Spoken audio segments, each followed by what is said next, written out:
মানুষ নিজের দরকারে আমায় কাছে টানে আর আমি সেটাকেই ভালোবাসা ভেবে নিই। হয়তো লোভী কিংবা ভীষণ একা বা বাতিল হওয়ার তালিকায় নাম পড়ে যাওয়ার ভয়ে বারবার আমি ক্ষমা করে দিই সবাইকে। অনেকবার আঘাত করার পরে সবাই সব দোষ আমার মাথাতেই চাপিয়ে দেয়। ধরে রাখার চেষ্টা আমি করি, করতে গিয়ে খানিকটা নির্লজ্জও হয়ে যায়, কিন্তু খুব একটা লাভ হয় না তাতে। কারণ কেউ আমায় ধরে রাখার জন্য খুব একটা আমার কাছে আসে না। হ্যাঁ, খানিকটা দোষ আমারও।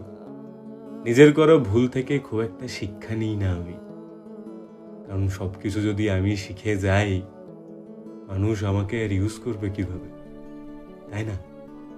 তাই আমি এভাবেই কাটিয়ে দিই। যে যখন খুশি আসে আমার পাশে থাকে, নিজের কাজ করে, আমায় ছুঁড়ে ফেলে দেয়, আমি তারই মাঝে মানিয়ে নিয়েছি।